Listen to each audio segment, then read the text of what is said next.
हम लोग पिछले क्लास में ऑक्सीजन फैमिली के बारे में पढ़ रहे थे और ऑक्सीजन फैमिली में हम लोग चर्चा कर रहे थे गैसेस के बारे में। तो ऑक्सीजन फैमिली में हम लोग चर्चा कर रहे थे H2SO4 के बारे में। ठीक है बेटा, आज हम लोग थोड़ा सा चर्चा करने जा रहे हैं गैसेस के लिए। तो H2S के लिए हाइड्रोजन सल्फाइड, जानते हो बेटा, हाइड्रोजन सल्फाइड जो होता है ना, इसका कोई बहुत ज़्यादा यूज नहीं है। लेबोरेटरी रीएजेंट के रूप में इसका यूज किया जाता है। इसका यूज किया जाता है क्या चीज़ के लिए? लेबोरेटरी रीएजेंट के रूप में, या कोई मेटल का सल्फाइड बनाना हो तो उसके लिए थोड़ा बहुत ये यूज होता है। रिड्यूसिंग एजेंट भी है। लैब में अगर H2S बनाना होता है तो वो हम लोग बनाते हैं FeS और H2SO4। FeS और H2SO4 के रिएक्शन से इधर हो जाता है FeSO4 और प्लस हो जाता है क्या चीज? H2S। जानते हैं लैब में अगर H2S बनाना हो तो इसके लिए जो एपरेटस यूज करते हैं, एक स्पेशल टाइप का इंस्ट्रूमेंट होता है जिसको हम लोग बोलते हैं कीप्स एपरेटस, जिसका नाम हम लोग क्या बोलते हैं? कीप्स एपरेटस होता है। बेटा ये बड़ा अच्छा इंस्ट्रूमेंट होता है। कीप्स एपरेटस जो होता है ये बहुत अच्छा इंस्ट्रूमेंट होता है H2S बनाने के लिए। इसमें होता है क्या कि 3 बोतल होता है, 3 चैम्बर होता है, 1 चैम्बर, 2 चैम्बर, 3 चैम्बर। जैसे ही गैस का प्रेशर बढ़ता है, H2S गैस बनके बीच वाले चैम्बर में गैस का प्रेशर बढ़ा, वह H2SO4 लिक्विड को पंप करके FeS से कांटेक्ट खत्म कर देता है। तो रिएक्शन रुक गया, बीच वाले चैम्बर में सर्टेन अमाउंट में गैस बनकर रिएक्शन क्या हो जाता है? रुक जाता है। और जैसे ही बीच वाले चैम्बर से हम लोग गैस निकालते हैं, बीच वाले चैम्बर का प्रेशर कम होता है, फिर से ऊपर से H2SO4 FeS के कांटेक्ट में आता है और फिर से रिएक्शन होकर फिर से गैस बनकर फिर से रिएक्शन रुक जाता है। तो जितना आपको जरूरत हो उतना ही गैस बनकर, ये बड़ा अच्छा इंस्ट्रूमेंट फंक्शन होता है किस एपरेटस का, प्रैक्टिकल वगैरह में बताया जाता है। यहाँ पर हमको सिर्फ इतना याद रखना है कि एपरेटस का नाम याद रखना है। लैब में H2S बनाने के लिए जो एपरेटस यूज किया जाता है उसका नाम क्या है? Keeps apparatus. और कीप्स एपरेटस में रिएक्शन कौन सा होता है? तो कोई भी मेटल का सल्फाइड होना चाहिए, उसका रिएक्शन करवाते हैं क्या चीज के साथ? H2S के साथ रिएक्शन करवाते हैं। ठीक है, तो ये हो गया हमारा इसके बारे में चर्चा। अरे बेटा, ये एक रिड्यूसिंग एजेंट है। ये एक क्या चीज है? रिड्यूसिंग एजेंट है। अधिकतर बार ये क्या करता है, अपना हाइड्रोजन देकर खुद रिड्यूस हो जाता है क्या चीज में? सल्फर में रिड्यूस हो जाएगा। खुद रिड्यूस हो जाएगा क्या चीज में? सल्फर में। जैसे हम लोगों को बोले कि इसका रिएक्शन करवाइए SO2 के साथ, SO2 के साथ रिएक्शन करवाइए क्या चीज का? H2S का। यहाँ रिएक्शन क्या होगा समझ रहे हो? इसका 2 मोल रिएक्शन में भाग लेगा ताकि 4 हाइड्रोजन थे, और वो चारों हाइड्रोजन 2 ऑक्सीजन को लेकर क्या चीज में बदल जाएगा? वो चारों हाइड्रोजन 2 ऑक्सीजन को लेकर बदल जाएगा क्या चीज में? बोल। उधर H2O में उधर साथ में रहेगा कौन सा चीज बचा हुआ? एक सल्फर इसका, 2 मोल भी लेंगे तो 2 सल्फर इसका, माने उधर रिएक्शन क्या हो जाएगा नहीं बता सकते हो, क्या हो जाएगा बोलो? ये 3S प्लस 2H2O ऐसा रिएक्शन हो जाएगा। अरे बेटा ये इसी तरह का, जैसे हम बोले ओजोन से इसका रिएक्शन लिखो, H2S प्लस O3।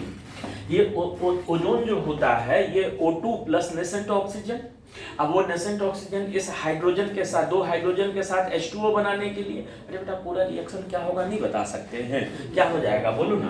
पूरा रिएक्शन हो जाएगा ये H2O प्लस S प्लस ये ओजोन से जो O2 बना होगा, ये O2 पे रिएक्शन हो जाएगा ना। तो इसी तरह का इसका रिएक्शन होता है। ठीक है, H2SO4 को रिड्यूस कर देता है SO2 में, H2SO4 को रिड्यूस कर देता है क्या चीज में? SO2 में। KMnO4 या K2Cr2O7 से रिएक्शन करवाओगे तो भी ये सल्फर में वो KMnO4 या K2Cr2O7 जो ऑक्सीजन देगा उतने मात्रा में ये हाइड्रोजन देकर वाटर बना देगा और खुद रिड्यूस हो जाएगा क्या चीज में? सल्फर में रिड्यूस हो जाया करेगा। हाँ, और तो ये इनका रिएक्शन होता है। ठीक है, थोड़ा बहुत एसिडिक नेचर का भी होता है, थोड़ा बहुत नेचर में क्या होता है? एसिडिक भी होता है। जानते हैं बेटा, H2S का नहीं बोले थे, इसका मेन यूज होता है लेबोरेटरी रीएजेंट के रूप में। तो H2S का मेन यूज होता है सॉल्ट एनालिसिस में। H2S का मेन यूज होता है क्या चीज में? सॉल्ट एनालिसिस में। तो हम अगला 5-7 मिनट सॉल्ट एनालिसिस का एक थोड़ा सा रफली आइडिया आपके सामने रखने जा रहे हैं।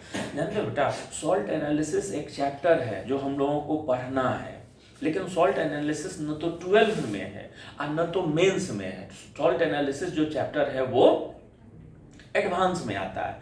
तो जिनका भी मेंस में सिलेक्शन होगा, मेंस एडवांस के बीच में कम समय इस बार मिलने जा रहा है, लेकिन जो भी समय मिलेगा, जितना दिन के लिए भी बुलाएंगे तो उसमें सॉल्ट एनालिसिस पढ़ाएंगे जरूर अलग से।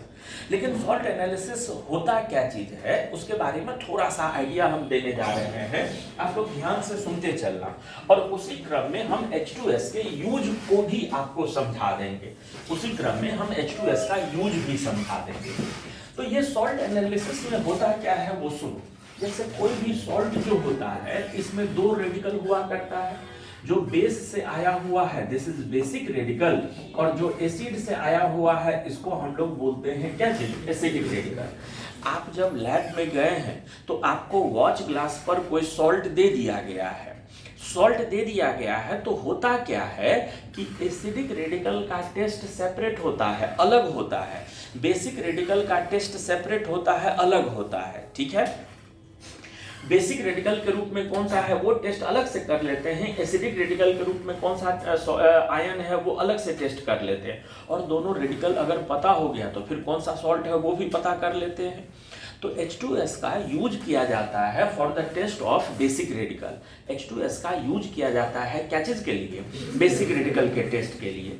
जानते हैं बेटा, सॉल्ट एनालिसिस में किया क्या गया है कि बेसिक रेडिकल को बांट दिया गया है 6 ग्रुपों में। जितना बेसिक रेडिकल हम लोगों को पढ़ना है उनको बांट दिया गया है कितने ग्रुपों में? 6 ग्रुपों में बांट दिया गया है।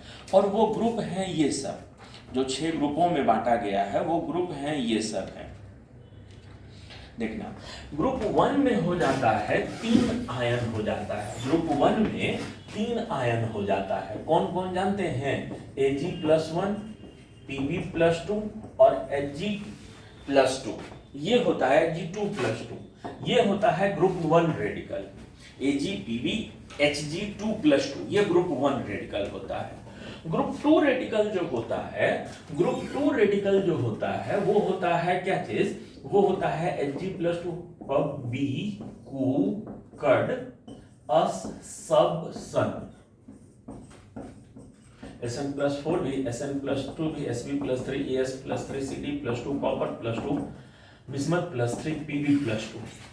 ये सब जो होता है ग्रुप 2 रेडिकल होता है। एक बार मिला लेना तो Hg+2 Pb+2 Bi+3 Cu+2 Cd+2 As+3 Sb+3 Sn+2 Sn+4। सही लिखे हैं ना? ये लिखे हैं ना? ये ग्रुप 2 रेडिकल है।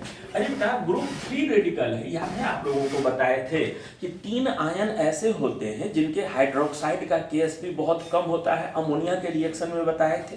याद है कौन कौन सा बताए थे?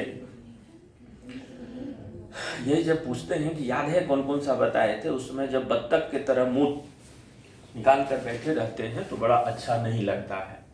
तो 3 बताए थे जिनके हाइड्रोक्साइड का Ksp बहुत कम होता है। याद तुमको तो याद होगा, Fe+3, Al+3 और Cr+3। यही तीनों असल में ग्रुप 3 रेडिकल भी है। ग्रुप 3 रेडिकल कौन कौन हो गया? Al+3, Fe+3 और Cr+3। ग्रुप 4 रेडिकल होता है जनमनकोनी। ग्रुप 4 रेडिकल होता है कौन सा? जनमनकोनी। ये ग्रुप 4 रेडिकल है। ग्रुप 5 रेडिकल होता है बासरका, बेरियम, स्ट्रोंसियम, कैल्शियम। ये होता है group 4 radical. Group 5 radical, group 5 radical कौन होता है बेटा? बासरका। ठीक है, ये सब डाइवैलेंट है, +2 +2 +2 +2। ये भी अल्कलाइन अर्थ मेटल है पूरा का पूरा +2।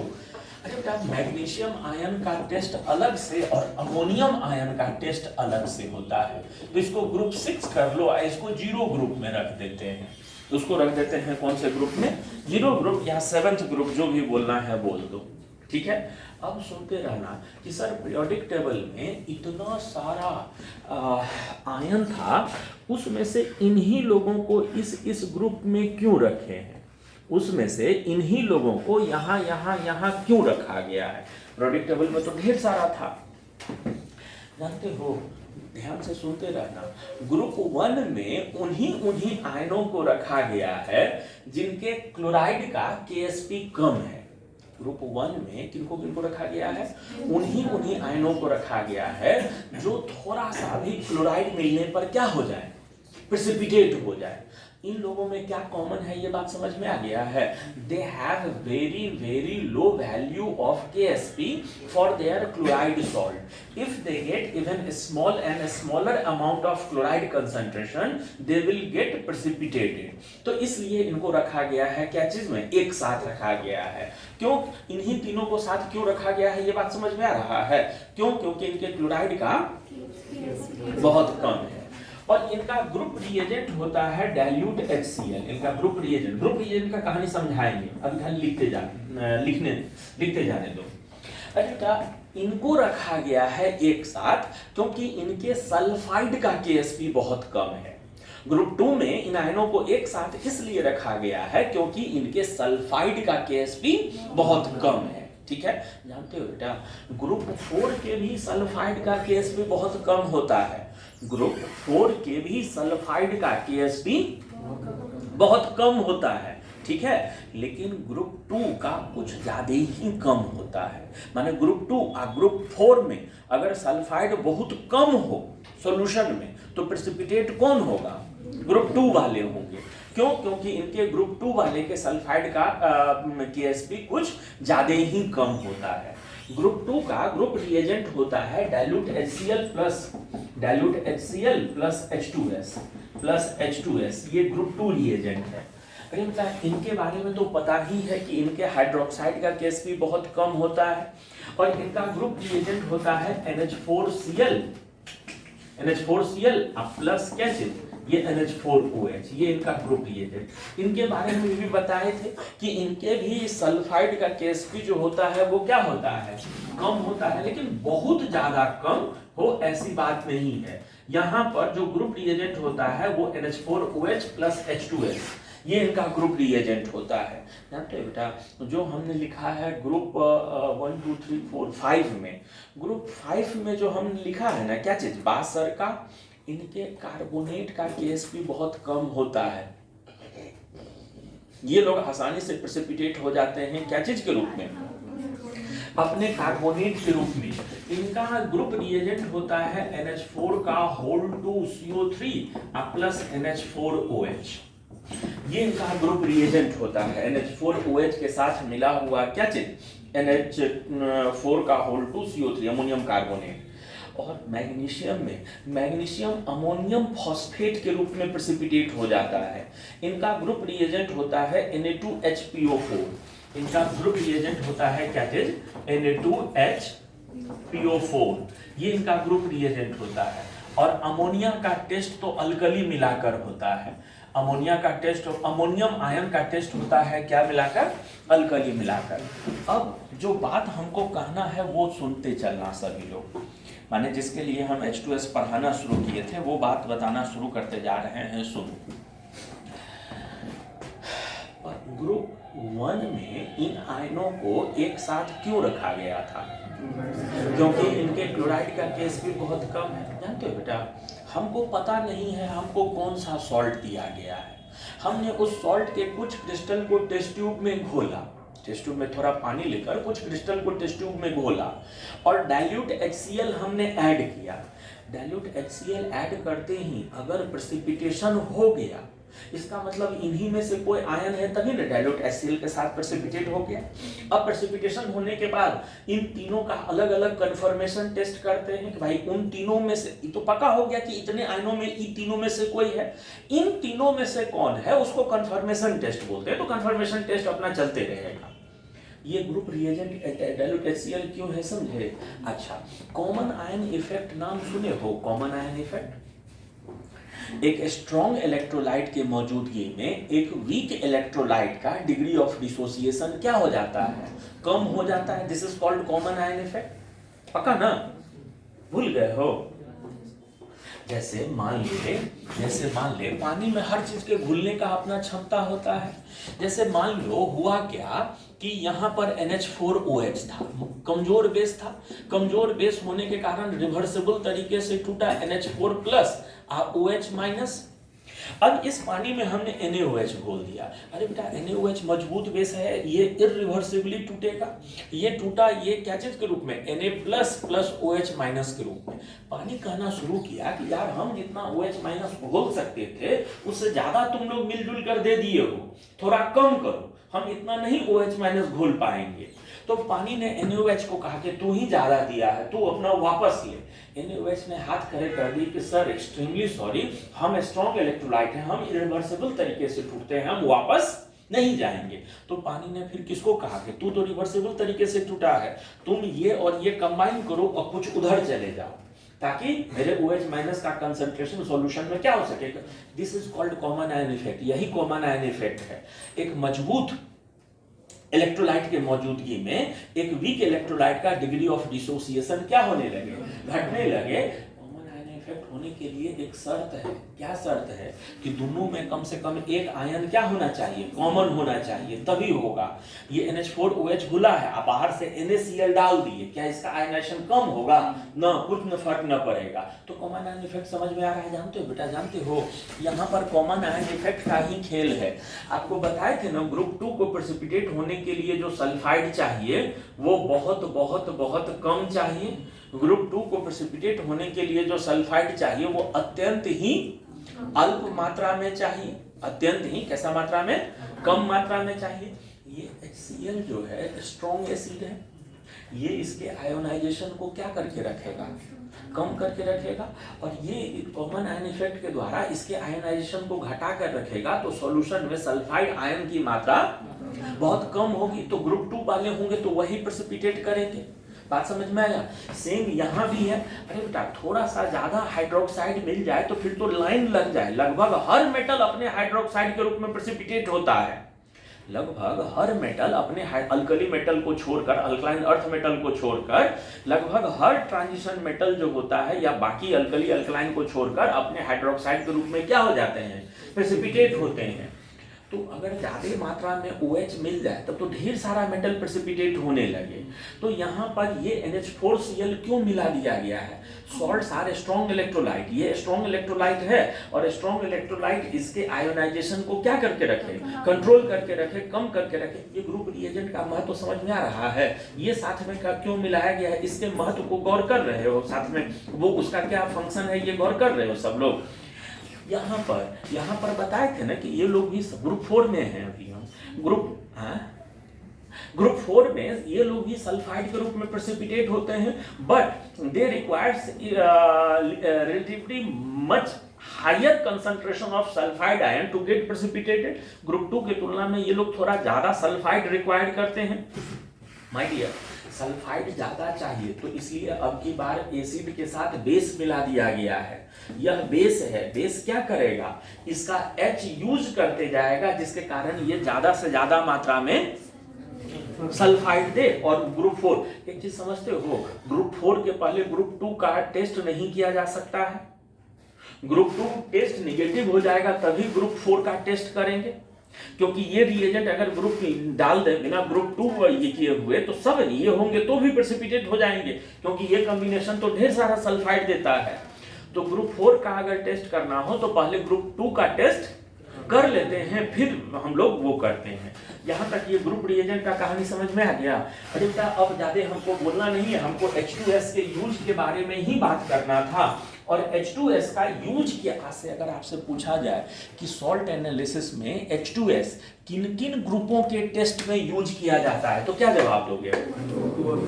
ग्रुप 2 और ग्रुप 4 रेडिकल के टेस्ट में H2S का यूज किया जाता है। ग्रुप 2 और ग्रुप 4 रेडिकल के टेस्ट में यूज किया जाता है क्या चीज का? H2S का यूज होता है। ठीक है जी। और जानते हो बेटा ग्रुप 2 के रेडिकल ग्रुप 4 के रेडिकल सल्फाइड के रूप में जब प्रेसिपिटेट होते हैं तो सभी का अपना अपना कलर होता है। इसके सल्फाइड का कलर अलग, इसके सबके सल्फाइड का कलर जो होता है वो क्या होते जाता है, अलग होते जाता है। और सल्फाइड का कलर अलग होने के कारण, सल्फाइड का कलर अलग होने के कारण बहुत आसानी से पहचान में भी आ जाता है। ठीक है, हम बोलते जाते हैं ग्रुप 2 के सल्फाइड और ग्रुप 4 के सल्फाइड का कलर हम बोलते जा रहे हैं। आप लोग नोट्स बनाते समय वो जरूर से कॉपी पे लिख लेंगे और उसको याद रखा करेंगे।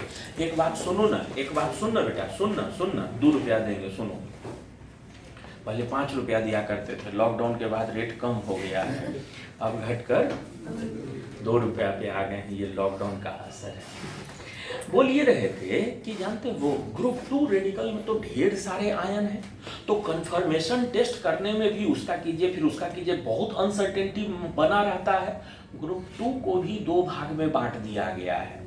ग्रुप 2 को भी 2 भाग में बांट दिया गया है। जानते हो होता क्या है, होता ये है कि कैडमियम तक के जो सल्फाइड होते हैं ना, वो अमोनियम सल्फाइड सॉल्यूशन में इनसॉल्युबल होते हैं। मानिए ग्रुप 2 का रिएजेंट डाले, कोई प्रेसिपिटेट बैठा, ध्यान से सुनना, ग्रुप 2 रिएजेंट डाले, कोई प्रेसिपिटेट बैठा, इसका मतलब इन सब में से कोई भी हो सकता है। वो प्रेसिपिटेट निकाल लो, वो प्रेसिपिटेट थोड़ा सा टेस्ट ट्यूब से निकाल और अमोनियम सल्फाइड सॉल्यूशन में घोल। अगर घुल गया तो इन लोगों में से कोई एक है, इनके सल्फाइड जो होते हैं वो सॉल्युबल होते हैं, क्या चीज में, सॉल्युबल होते हैं in ammonium sulphide solution NH4 का होल 2S, और इनके जो सल्फाइड होते हैं वह इनसॉल्युबल होते हैं। कहां पर, अमोनियम सल्फाइड सॉल्यूशन में। अमोनियम सल्फाइड सॉल्यूशन में इनके जो सल्फाइड होते हैं वो इनसॉल्युबल होते हैं। अब कलर हम एक एक करके बोलते जा रहे हैं, सुनते चलना। जानते हो बेटा, HGS, PBS और CUS ये तीनों ब्लैक होता है।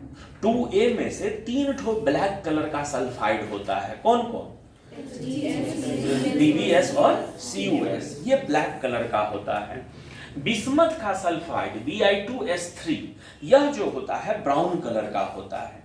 बिस्मथ का सल्फाइड जो होता है वो कैसा कलर का होता है, ब्राउन कलर का होता है। CDS जो होता है वो येलो कलर का होता है। CDS जो होता है वो कैसा कलर का होता है, येलो। तो ग्रुप 2 1 हो गया। HGS, PBS, CUS कैसा कलर, ब्लैक। बिस्मथ वाला बताएं कैसा, ब्राउन। और CDS बताएं कैसा, येलो। सुन लिया ना अरसलान। अब आइए आगे बढ़ते हैं। ये ग्रुप 2 है। अरे बेटा ग्रुप 2 के जो रेडिकल होते हैं उनके जो सल्फाइड होंगे वो अमोनियम सल्फाइड में क्या हुआ करेंगे, सॉल्युबल। आइए इसमें जानते हो SNSS2 और AS2O3 सॉरी SNSS2 माने SNSS2 ये हो गया ना, ये और आर्सेनिक, इन दोनों का जो सल्फाइड होता है वो येलो कलर का होता है। इन दोनों का सल्फाइड कैसा होता है, येलो। Sp2 एंटीमनी का जो सल्फाइड होता है वो ऑरेंज कलर का होता है। एंटीमनी सल्फाइड जो होता है Sp2S3 ये कैसा कलर का हो जाएगा, ऑरेंज कलर का। और SN+2 वाला ये चॉकलेट कलर का प्रेसिपिटेट होता है। SNSS2 का जो कलर होता है वो कैसा हो जाता है, वो चॉकलेट कलर का। ये ग्रुप 2 के सल्फाइड के कलर हो गए। ध्यान दिया हम क्या क्या बोले। ग्रुप 2B वाले में 2 ठो जो होता है वो येलो कलर, कौन कौन, SN+4 और दूसरा कौन सा, आर्सेनिक वाला। एंटीमनी वाला का कलर कैसा, ऑरेंज। चॉकलेट कलर होने लगता है किसका, कौन बचा, SNS का। ठीक है, SN+2 के सल्फाइड का। चलो ग्रुप 4 का भी कलर लिखकर ये हम लोग टॉपिक खत्म करते हैं। अरे बेटा ग्रुप 4 का जो कलर हो जाता है, ग्रुप 4 में 4 ठो है ना, जलमन कोनी। और आपको बताए थे, जानते हो Mn मैग्नीज के बारे में बताए थे कि इसके अधिकतर सॉल्ट जो होते हैं वो क्या होते हैं, पिंक कलर का होता है। फ्लैश कलर समझना, सुनना एक सेकंड सुनो ना, लिख। फ्लैश कलर समझते हो कैसा, तुरंत कटा हुआ जो मीट होता है ना, हल्का सा, आप समझ रहे हो ना, अब हम उसको एक्सप्लेन क्या करें। दैट इज फ्लैश कलर, उसी को हम लोग बोलते हैं क्या चीज, फ्लैश कलर बोलते हैं। तो एमएनएस का कलर जो होता है वो फ्लैश कलर का पीपीटी होता है, ठीक है। जेडएनएस हर साल के भांति इस साल भी क्या चीज, व्हाइट। जिंक का सॉल्ट कैसा होगा, व्हाइट कलर का हुआ करेगा। और कोबाल्ट और निकल सल्फाइड COS और NiS ब्लैक, COS और NiS का कलर कैसा होता है, ब्लैक होता है, ठीक है। तो ये हम अभी बोल रहे थे H2S के बारे में। H2S का यूज किया जाता है क्या चीज में, तो H2S का यूज किया जाता है सॉल्ट एनालिसिस में। H2S का यूज किया जाता है कहाँ पर, सॉल्ट एनालिसिस में यूज किया जाता है, ठीक है। तो ये हम लोगों का चर्चा ऑक्सीजन फैमिली का यहाँ पर खत्म हो रहा है। हम लोग चल रहे हैं अगले लेक्चर में, और अगला लेक्चर हम लोगों का होगा क्या चीज के बारे में, तो अगला लेक्चर हम लोगों का होगा हैलोजन फैमिली। हैलोजन फैमिली के पहले एक दो छोटी छोटी सी बात। पहला चीज तो ये SF6 सल्फर का एक कंपाउंड होता है। यह बहुत अच्छा इंसुलेटर होता है। हाई वोल्टेज ट्रांसफार्मर में इसका यूज करते हैं इंसुलेटिंग मटेरियल के रूप में, ठीक है। लिक्विड ऑक्सीजन के साथ अगर थोड़ा सा कार्बन मिला दें और उसमें थोड़ा सा डायनामाइट मिलाकर उसका यूज किया जाता है कोल माइनिंग के रूप में। ओजोन और साइनोजेन का मिक्सचर यूज किया जाता है रॉकेट फ्यूल के रूप में। KNO3 सल्फर और चारकोल के मिक्सचर को ही गन पाउडर बोलते हैं। H2Cl2 सल्फर मोनोक्लोराइड यूज किया जाता है वोल्केनाइजेशन ऑफ रबर में। और सिलीनियम एक ऐसा एलिमेंट है जो अंधेरे में तो इलेक्ट्रिसिटी को कंडक्ट नहीं करता है, लेकिन जैसे जैसे लाइट के एक्सपोजर में आता है उसका कंडक्टेंस बढ़ते जाता है। तो फोटो इलेक्ट्रिक सेल में इसका यूज होता है, फोटो इलेक्ट्रिक सेल में इसका यूज किया जाता है, ठीक है। ये ऑक्सीजन फैमिली हम लोग का खत्म हुआ, हम लोग चले हैलोजन शुरू करने के लिए।